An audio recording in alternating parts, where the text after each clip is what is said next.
नमस्कार दोस्तों, मैं हूं दीपक मिश्रा और हमारे साथ आज के इस कार्यक्रम चर्चा में जो मेहमान जुड़ने जा रहे हैं उनसे आपको मुखातिब कराएं। एक ऐसी शख्सियत, एक ऐसे फनकार से आज हम चर्चा में आपको मिलाने जा रहे हैं जिसने छोटे पर्दे यानी टीवी के कंटेंट को ही बदल कर रख दिया।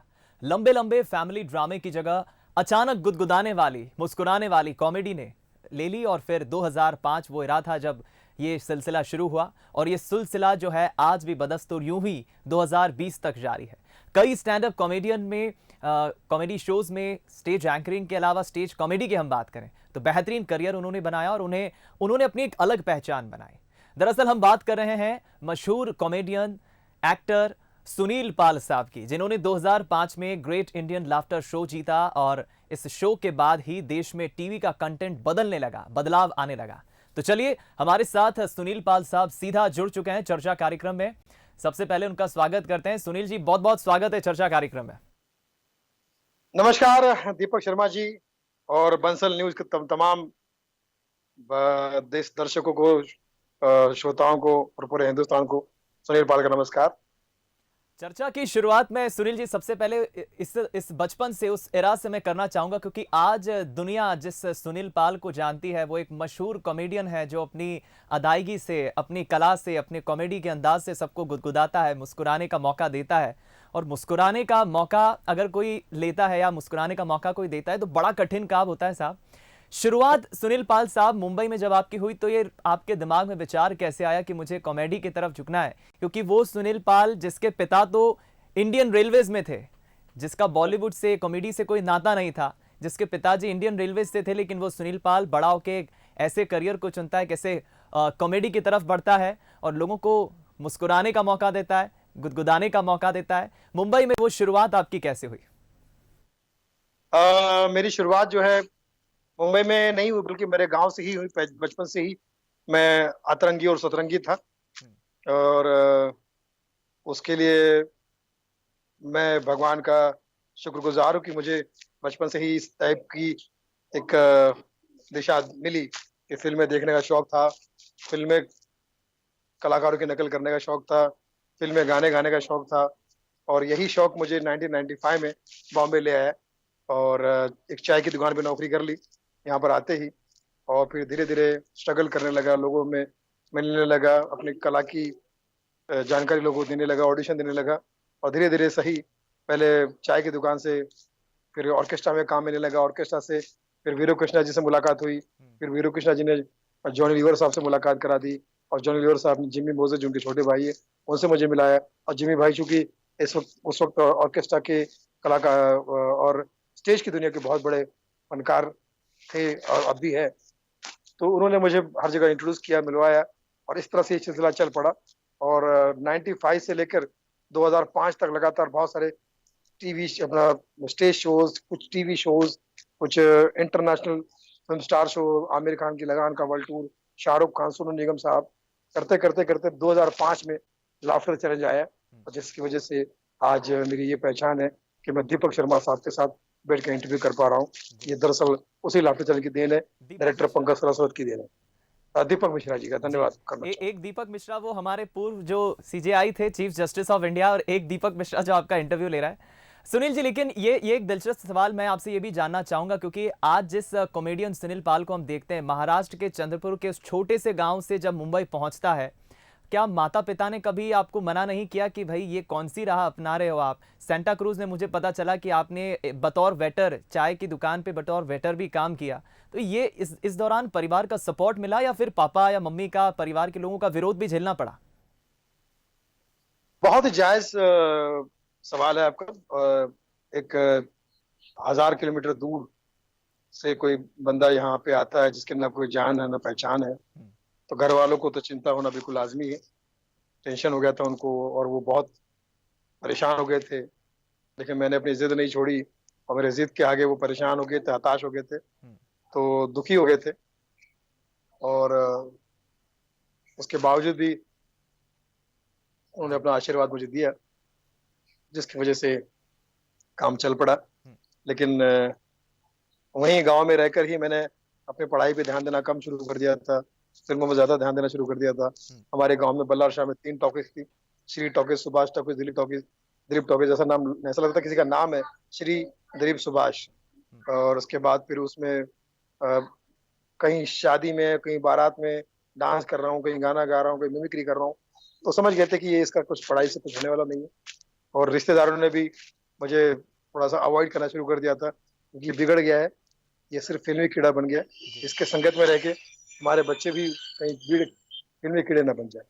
वाह। सुनील जी, मुझे अब ये भी बताइए, चूंकि हमने वो इरा भी देखा है, खैर मेरी तो तब पैदाइश नहीं हुई थी, लेकिन हमारे बड़े बुजुर्ग कहते हैं कि जब भारत में सिनेमा का जब शुरुआती दौर था, जब ब्लैक एंड व्हाइट फिल्में आई थी, उस वक्त फिल्मों में कॉमेडी हम लोग देखते थे, दर्शक फिल्मों में देखते थे। लेकिन बतौर स्टैंड अप कॉमेडियन के तौर पे जो एक इरा हमने देखा 2004 के बाद, 2003-4 के बाद, जो एक बहुत ही मशहूर उस वक्त रियलिटी शो ही हम कहेंगे कि उस वक्त काफ़ी दौड़ में रहा, घर घर में परिवार लोग उस शो को देखते थे, ग्रेट इंडियन लाफ्टर। और उस शो को बाकायदा अपने खिताब जब जीता, तो एक एक नई परिभाषा, यानी कॉमेडी जो हम पहले फिल्मों में देखते थे, वो फिल्मों से हटकर कॉमेडी बतौर स्टैंड अप कॉमेडियन एक मंच पर एक वन मैन आर्मी की तरह एक शख्स आता है और कॉमेडी करता है अलग अलग किरदारों में, अलग अलग तरीके से। तो सुनील पाल को जब हम स्टैंड अप कॉमेडियन के तौर पर देखते हैं, तो ये रुझान आपने जो बदला बतौर आर्टिस्ट के तौर पे या बतौर कॉमेडियन के तौर पर, ये कितना चैलेंजिंग रहा? बहुत अच्छी बात है कि कॉमेडी शुरू से लेके अब तक अलग अलग फॉर्मेट में चेंज होती रही है, अलग अलग तब्दीलियां होती रही है। लेकिन इससे मैं समझता हूँ ये कॉमेडी की क्रांति ही है, कॉमेडी का बढ़ावा है। पहले फिल्मों में एक कॉमेडियन हुआ करता था, फिर टेलीविजन आया तो टेलीविजन पे कॉमेडी की भरमार हो गई है, फिर बाद में हीरो कॉमेडी करने लगे। और अब तो ऐसा है कि कपिल शर्मा का शो, जो कॉमेडियन का शो है, उसमें पूरा बॉलीवुड अपनी फिल्म का प्रमोशन करने आता है। बिल्कुल। तो ये बहुत बड़ी कॉमेडी की जीत है, और भगवान करे कॉमेडी ऐसी फले फूले और आगे बढ़ती रहे। बिल्कुल, ये जो बदलाव आप भी देख रहे हैं कि 2005 में जब बतौर स्टैंड अप कॉमेडियन के तौर पे आपने रियलिटी शो को जीता, उसके बाद हम भी देख रहे हैं कि दौर बदला, समय बदला, परिभाषाएं बदली कॉमेडी की। और अब कपिल शर्मा एक ऐसा शो है जिसने नई परिभाषा कॉमेडी के उसमें तो ला दी है। लेकिन ये जो बदलते परिवेश को आप देखते हैं, ये कैसे देखते हैं? और आने वाले वक्त में अगर हम 2020 के बाद बात करें, तो कैसा आप एक नया परिवेश कॉमेडी में देखते हैं? नहीं, अभी ये सिलसिला रुकने वाला नहीं है। अभी ये क्या हो गया है कि ये लोगों को पता चल चुका है कि कॉमेडी के अलग अलग स्कोप हो गए हैं, कॉमेडी के अलग अलग स्टेज हो गए हैं, अलग अलग। अब सोशल मीडिया पर भी कॉमेडी बहुत हो गई है, तो लोगों के करियर बन गए हैं, लोगों के नाम, अ, लोगों को स्टार वैल्यू मिल चुका है। तो ये दिन ब दिन अब ये अलग अलग रूप लेता ही जाएगा, जो कि अच्छी बात है। लेकिन बस मेरी यही शर्त है कि कॉमेडी साफ सुथरी होनी चाहिए, पारिवारिक होनी चाहिए, हेल्दी कॉमेडी होनी चाहिए। क्योंकि वल्गर कॉमेडी को तो मैं समझता हूँ कि वो तो आतंकवाद है, वो तो समाज के लिए गंदगी है, वो तो टेररिज्म है। वो मैं समझता हूँ अच्छा काम होना चाहिए, बस दैट्स ऑल। बिल्कुल सुनील जी, और जिस तरह से कॉमेडी के क्षेत्र में आप अपना योगदान दे रहे हैं, अलग अलग अवतार में हम आपको देखते हैं, अलग अलग किरदार में हम आपको देखते हैं, जिस तरह से आप दर्शकों को गुदगुदाते हैं, मुस्कुराने का मौका देखते हैं। मैं सुनील जी ये भी ज़रूर जानना चाहूँगा कि आपको हमने अलग अलग अवतार में देखा, और मुझे याद आता है आपका एक बहुत मशहूर किरदार जिसको हम सुनील पाल के बाद अगर जानते हैं, तो वो है रतन नूरा, जो शराब के नशे में यहाँ से वहाँ गिड़गिड़ाता हुआ, लटके खाते हुए, अलग अलग तरह से, किस तरह से रतन नूरा जो है शराब के बाद हरकत करता है, अलग अलग आवाज़ में, अलग अलग किरदार में किस तरह से फंसता है, और दर्शक उसको देखने के बाद इतना हंसता है। मैं चाहूँगा कि ये रतन नूरा का जो एक है आपके दिमाग में, ये छवि कैसे आई? इसको आपने कैसे डिस्कवर किया? जब 1995 में बॉम्बे आया था मैं, तो चाय की दुकान में नौकरी करता था, और बाजू में एक जंबो होटल था, जो हमारे बजट का खाना वहां मिल जाया करता था, जहां पर हम लोग सब उस वक्त के स्ट्रगलर भाई बहन सब बैठा करते थे। और जिसमें आज काफी लोग अपना अपना काम कर रहे हैं, बड़ा अच्छा काम कर रहे हैं। जिसमें भाभी जी घर पे के राइटर मनोज संतोषी हो गए, सारेगामा के राजा हसन हो गए, मृत्युंजय झा जो क्राइम पेट्रोल के मेन डायरेक्टर है वो। तो मुझे ऐसा लगता है कि वो सब हम लोग, तो वहां पर ये रतन नूरा जो है टैक्सी ड्राइवर थे, वो आते थे और इसी अंदाज में बात करते थे जैसे कि मैं आपसे कर पा रहा हूँ, ये करता हूँ। वाह। तो उसमें मुझे मैंने उनकी आवाज कॉपी की। लेकिन वो टीबी के मरीज थे, ज्यादा दिन तक रह नहीं सके, वो दुनिया में से चले गए। लेकिन उन्होंने मेरा स्ट्रगल देखा था, तो शायद भगवान से कहा होगा उन्होंने कि हे भगवान, मुझे तो कुछ मिला नहीं, मेरे हिस्से का इनको दे दे। तो भगवान ने कहा होगा कि ठीक है, इसकी पहचान ही तेरे नाम से होगी, रतन नूरा के नाम से। और ये तू तो टीबी का मरीज था, ये तो टीवी का मरीज हो जाएगा, इसको टीवी पे से प्यार हो जाएगा। तो ये मुझे लगता है कि भगवान ने कहीं ना कहीं रतन नूरा की सुनी, जिसकी वजह से आज मेरी पहचान जो है रतन नूरा है। बिल्कुल। और सुनील जी, मैं बिल्कुल अब इंतज़ार नहीं कर पा रहा हूँ, और मेरे मेरे साथ साथ शायद तमाम वो हज़ारों दर्शक जो इस वक्त टेलीविज़न देख रहे हैं, वो भी इस बात का इंतज़ार कर रहे होंगे कि हम सुनील जी को उस अवतार में एक बार देखें, उस कॉमेडी के अंदाज में, रतन नूरा के अंदाज में एक बार देखें, जो हमें अक्सर गुदगुदाता है अलग अलग अंदाज से। हमारा नाम है रतन नूरा और कोरोना को करूंगा खत्म पूरा। हिंदू मुस्लिम सिख ईसाई हम सब है भाई भाई, मिल के लड़ेंगे कोरोना के खिलाफ लड़ाई और कोरोना को देंगे दुनिया से विदाई।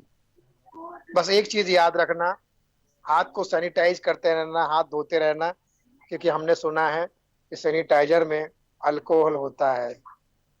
तो लोग 20 मिनट में एक बार हाथ धो रहे हैं, हम 1 मिनट में 20 बार हाथ धो रहा हूँ। हमको हाथ धोने का नशा हो गया है। भक्त जनों, हाथ धोते रहो, नशा हो जाएगा। और छींकना हो तो आस्तीन में छींको। हाँ, लेकिन ये पहले पता कर लो आस्तीन में कहीं सांप तो नहीं। मालूम पड़ा कोरोना से बच गए, सांप से डस गए। और कितना ही अच्छा हो मित्र, उससे बोलो दूरी रखो 1 मीटर।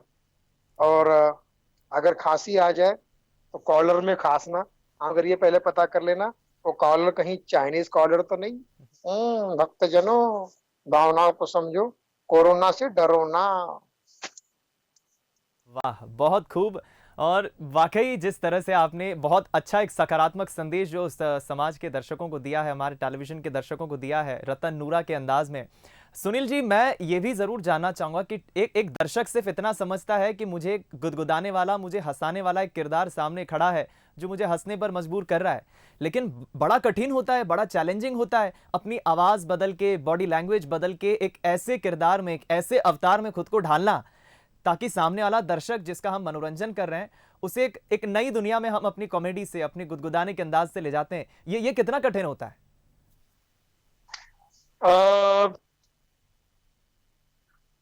कठिन तो हर काम है दुनिया में। मुझे लगता है कि अगर आपको अपने काम से प्यार है और उस काम से आपको प्यार मिल रहा है, आप अपने काम का सम्मान कर रहे हो, वो काम आपको सम्मान दिलवा रहा है, तो कहीं ना कहीं आप अपने बॉडी लैंग्वेज में उस काम को उतार लेते हो। और सर से लेके पांव तक आप उस काम में इतना खो जाते हो कि जब भी आपको मौका मिलता है, जहां भी आपको मौका मिलता है, आप पूरी ईमानदारी से और पूरी वफादारी से आप अपने काम का मुजाहिरा करते हो। और उससे आपको भी सुकून मिलता है, औरों को भी सुकून मिलता है। बिल्कुल बिल्कुल ठीक कहा आपने कि दूसरों को भी सुकून मिलता है, और जब, मैं अगर गलत नहीं हूं तो जब दूसरों को सुकून मिलता है तो उनकी खुशी, उनकी मुस्कुराहट देख के हमें खुद भी बहुत अंदर से शांति मिलती है, और वो खुशी मिलती है शायद जिसकी तलाश हमें रहती है, वो पूरी हो जाती है। पाल साहब, मैं ये भी चाहूंगा कि एक बार फिर आप एक अलग, अभी हमने रतन नूरा का अंदाज तो देखा कि शराब के नशे में किस तरह से वो गुदगुदाता है, हमने आपको कई फिल्मों में भी देखा, कई फिल्मों में अलग अलग किरदारों में देखा, फिर चाहे वो फिर हेरा फेरी हो या फिर आपकी जो फिल्म है, और अगर मैं गलत नहीं हूं तो आपने खुद वो डायरेक्ट की थी बिग बॉस, जो शायद पिछले साल इसी जुलाई के महीने में आई थी, उसमें आपका बहुत अलग हमने अंदाज देखा, एक अलग किरदार हमने आपको देखा। इस अंदाज की हम चाहेंगे कि कोई एक कॉमेडी का एक टुकड़ा आप हमारे दर्शकों को जरूर सुनाएं। पहली फिल्म मेरी भावनाओं को समझो थी, जो Guinness book of world record में गई थी।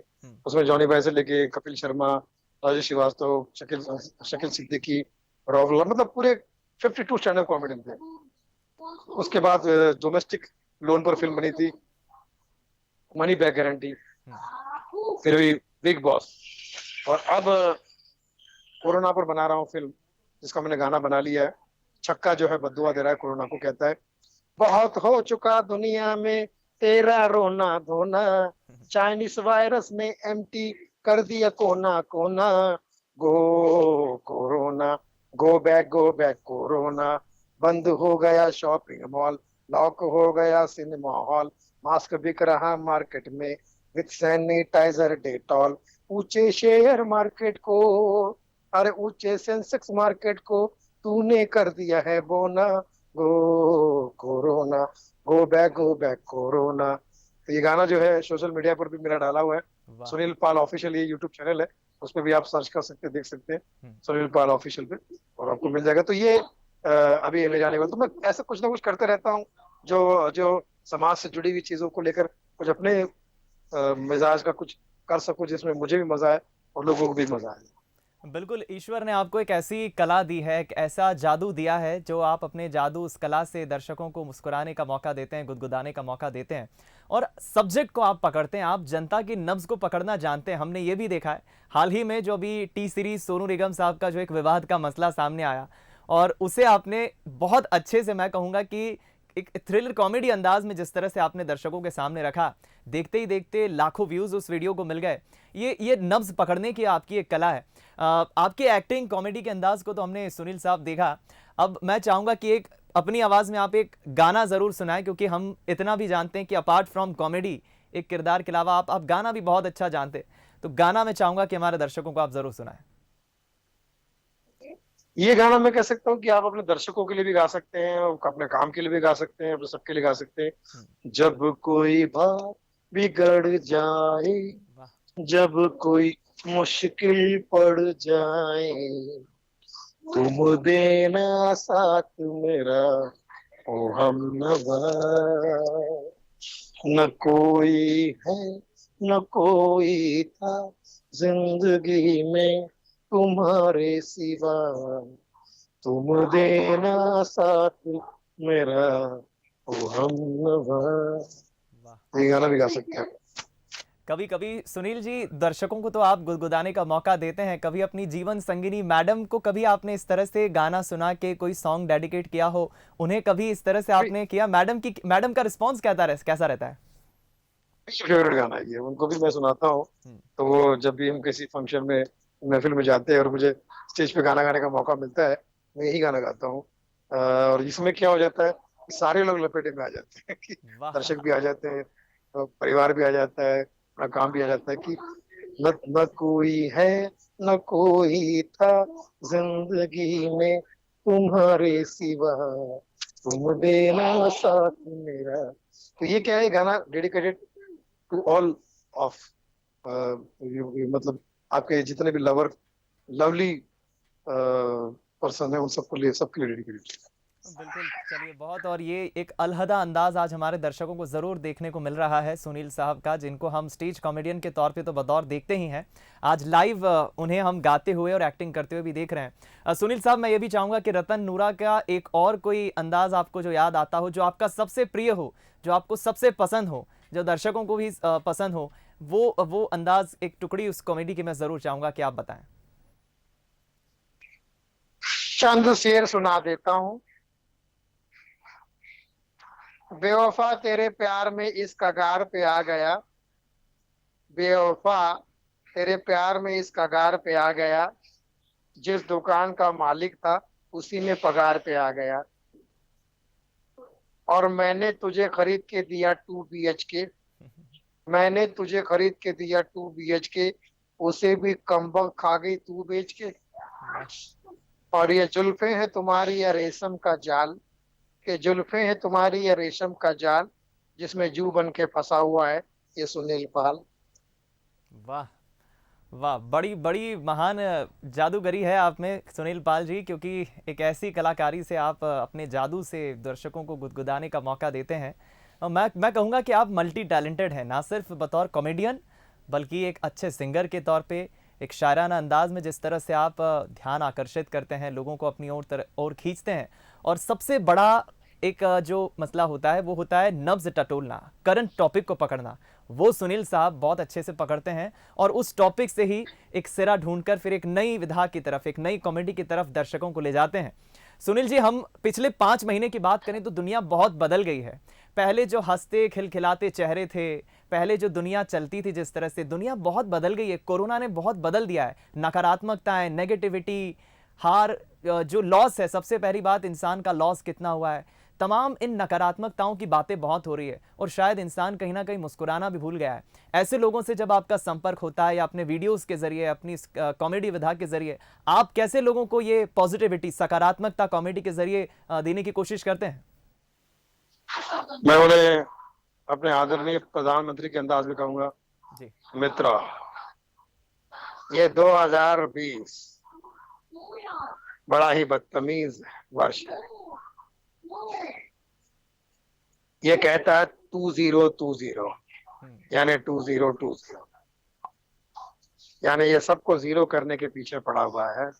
लेकिन हम इसे ऐसा दिलाएंगे कि 20 है। ये साल जो है 2020 नहीं, टिक 20 है। इसलिए हिम्मत से काम लीजिए।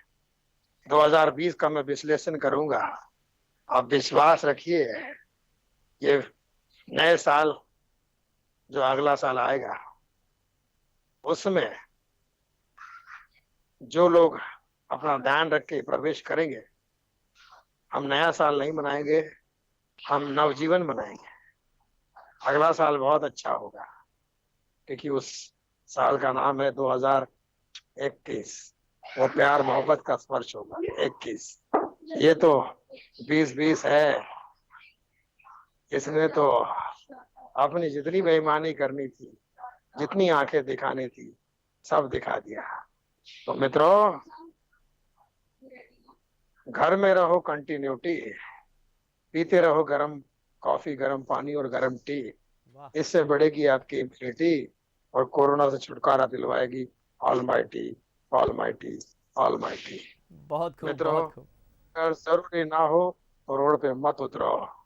इसके आगे की बात आपका मोटा भाई और मेरा छोटा भाई कुछ कहेगा। भारतीय जनता पार्टी ने यह निर्णय लिया है कि जो लोग कानून का संपूर्ण समर्थन करते हैं उनके साथ में हमारा संपूर्ण समर्थन है। अभी इसका कोई टीका आया ही नहीं है, इसलिए घर पे रहिए। आप सहनशाह बनिए, बादशाह बनिए, अमित शाह बनिए, गृह मंत्री बनिए, होम मिनिस्टर बनिए, लेकिन बाहर निकल के कानून को तोड़ने का प्रयत्न न करें। जो कानून को तोड़ेगा फिर कानून उसको तोड़ेगा। जय हिंद। वाह, बहुत खूब, बहुत खूब। देश की एक मशहूर जोड़ी हमारे प्रधानमंत्री नरेंद्र मोदी और मोटा भाई प्यार से जिन्हें देशवासी कहते हैं, हमारे गृह मंत्री साहब, वो उनका भी एक अंदाज इस तरह से होता है। सुनील जी ने बखूबी बहुत अच्छे से समझाइश दी है कि आप किस तरह से बच के रहिए। सुनील जी, आगे भविष्य की हम बात करें, ये तो अतीत और वर्तमान की बात हुई। आने वाले वक्त में भविष्य के लिए क्या प्लान है, किस तरह से आप अपने प्लान को आगे बढ़ा रहे हैं, चाहे हम मूवी की बात करें या कंटेंट कॉमेडी की बात करें, तो किस तरह से आप आने वाले वक्त के लिए प्लान कर रहे हैं प्रोजेक्ट्स के तौर पर? बहुत सारी फिल्में अभी आने वाली है क्योंकि शूटिंग चल रही थी, बीच में गैप हो गया। एक राजपाल यादव और मैं फिल्म लेकर आ रहे हैं सुपर जासूस। फिर उपासना सिंह जी के साथ एक फिल्म लेकर आ रहा हूँ जिसका नाम है फैमिली 420। एक हम लोग फिल्म बना रहे हैं कोरोना, जिसका गाना मैंने आपको सुनाया। एंड बहुत सारे प्रोजेक्ट ऑनलाइन है। तो मुझे लगता है कि भगवान ने चाहा तो 2021 वाकई बहुत प्यार मोहब्बत वाला होगा, 21 वाला होगा। वाह, बिल्कुल। और यही उम्मीद सारी दुनिया को है कि बिल्कुल बेशक 2021 का जो साल आएगा बहुत सारी अनेकों खुशियां लेकर आएगा। सुनील जी, जाते जाते हमारे दर्शकों को एक बार उसी अंदाज में एक सकारात्मक मैसेज आप जरूर देते जाइए ताकि उनके चेहरे पर मुस्कुराहट जो है वो इस क्षण की ना हो। ये पूरे आने वाले साल के जो अभी महीने बचे हैं, जो दिन बचे हैं, वो इस मुस्कान के साथ या इस थॉट के साथ जो सुनील पाल साहब देकर जाएंगे उससे गुजारें कि 2021 बहुत कुछ अच्छा लेकर आएगा। भैया देवियों सज्जनों, ऐसा है कि इस वक्त पूरी दुनिया बनी है बिग बॉस और ऊपर वाला दे रहा है सबको टास्क। सैनिटाइज करते रहिए और पहनते रहिए मास्क, क्योंकि बड़े हो या बच्चे हो, ये कोरोना किसी को छोड़ नहीं रहा है। या बच्चन हो या उनका बच्चन हो, सबको कोरोना हो रहा है भैया। हाँ, A for Amitabh Bachchan, A for Abhishek Bachchan, A for Aishwarya Bachchan, A for आराध्य बच्चन। इससे कहते हैं एसिम्प्टोमेटिक कोरोना। एसिम्प्टोमेटिक कोरोना सबको हो गया। और आप कहेंगे कि भाई बच्चन साहब को कैसे कोरोना हो गया? वो तो मास्क 24 घंटे लगा के रहते हैं, उनके मुंह की दाढ़ी नहीं देखी है? वो दाढ़ी नहीं है, वो मास्क है। वो पिछले 20 साल से लगा के घूम रहे हैं, सफेद दाढ़ी मुझ। उसके बाद सैनिटाइज करते रहे। केबीसी में आपने देखा होगा, हमेशा कहते थे भी सज्जनों, और हमेशा हाथ धोते रहते हैं, हाथ धोते रहते हैं। सोशल डिस्टेंसिंग तो भैया उनसे ऊपर कोई नहीं कर सकता। लोग कहते कहाँ हम और कहाँ अमिताभ बच्चन भाई। इतनी दूरी है, कोई उनको छू भी नहीं सकता, इतनी बड़ी सोशल डिस्टेंसिंग है, उसके बावजूद उन्हें हो गया कोरोना। तो इसका मतलब ये समझ लीजिए कि खांसी, बुखार और सांस लेने में तकलीफ हो, तुरंत डॉक्टर से चेकअप करवाइए। बनावटी मत बनिए, नानावटी जाइए, अपनी चेकअप कराइए। देखिए, बच्चन साहब को खांसी तो थी नहीं, लेकिन वो अच्छी खासी हस्ती है, खासी हस्ती है, महान खासियत है इनकी, इसलिए उनको खांसी कोरोना ने समझ लिया। उसके बाद बुखार भी समझ गया, क्योंकि वो गर्म है ना, hit, super hit star, hot star, हाँ, हिट हिट तो भैया उनको जो है कोरोना ने बुखार समझ लिया। और सांस लेने की तकलीफ भी उन्होंने, कोरोना ने ढूंढ ली उनमें। भाई जिस आदमी ने फिल्मों में काम किया और टीवी पे काम किया, 24 घंटे काम कर रहा हो, उसको तो सांस लेने की फुर्सत नहीं है। और जिसको सांस लेने की फुर्सत ना हो, उसको तो सांस लेने में तकलीफ होगी ना। हाय, वाह। तो कोरोना ने समझ लिया इस आदमी के अंदर सारे के सारे सिम्टम्स है, एसिम्टोमेटिक आदमी है, कोरोना हो गया भैया। हाँ तो भैया अपना ख्याल रखिए, आए, ज्यादा करोड़पति मत बनिए, केवल अपने पत्नी के पति बनिए। आए पत्नी कितनी हो नेगेटिव हो, वाह। आपको बना के छोड़ेगी पॉजिटिव। मतलब अच्छे विचारों में कह रहा हूँ, कल को मेरे पीछे मत पड़ना भैया। जीवन रेखा को संभालिए, भाग्य रेखा को संभालिए, गरीबी रेखा को संभालिए। मैं तो कहता हूँ कि हिंदुस्तान में किसी भी रेखा को कोरोना नहीं होना चाहिए भैया। वाह। अरे भाई मत जाइयो, मत जाइयो मेरी जान, हॉस्पिटल मत जाइयो। क्या बात है, क्या बात है, बहुत खूब। और यकीन मानिए एक पल को हमें ऐसा लगा कि सुनील पाल नहीं, बिग बी अमिताभ बच्चन साहब खुद हमारे दर्शकों को इस तरह से अवेयर कर रहे हैं कि भैया ध्यान रखिए, आप ख्याल रखिए, वरना एक बड़ी मुसीबत में आप पड़ जाएंगे। सुनील पाल साहब, बहुत अच्छा लगा मुझे आपसे बातचीत करके। तमाम आपने हमारे दर्शकों को भी एंटरटेन किया अपनी कॉमेडी से, अपनी अदायगी से, और अलग अलग अवतार में हम आपको जो देखते हैं, आपके उज्जवल भविष्य के तो हम कामना करते ही हैं। और इसी तरह अनंत काल तक, अनंत समय तक आप आने वाले भविष्य में इसी तरह हमारे देशवासियों को, दुनिया वालों को हंसने का, मुस्कुराने का, गुदगुदाने का मौका देते रहें। बहुत बहुत शुक्रिया आपका हमसे बातचीत करने के लिए। अभी सबका पूरा ध्यान रखिए, अपना भी ध्यान रखिएगा, और जल्दी मिलते हैं। आप सब जियो हजारों साल, यही तेजी से दुआ दे रहा Sunil Pal. God bless you all. चलिए, बहुत बहुत धन्यवाद। तो ये थे हमारे साथ मशहूर फनकार, एक ऐसे कलाकार जो कॉमेडी की दुनिया में, जिन्होंने एक नई परिभाषा लिखी और उसके बाद लोगों को मुस्कुराने का एक नया अंदाज इन्होंने देखा, एक नए अवतार, एक नए क्लेवर में। फिलहाल इस खास कार्यक्रम चर्चा में इतना ही। दीजिए इजाजत, नमस्कार।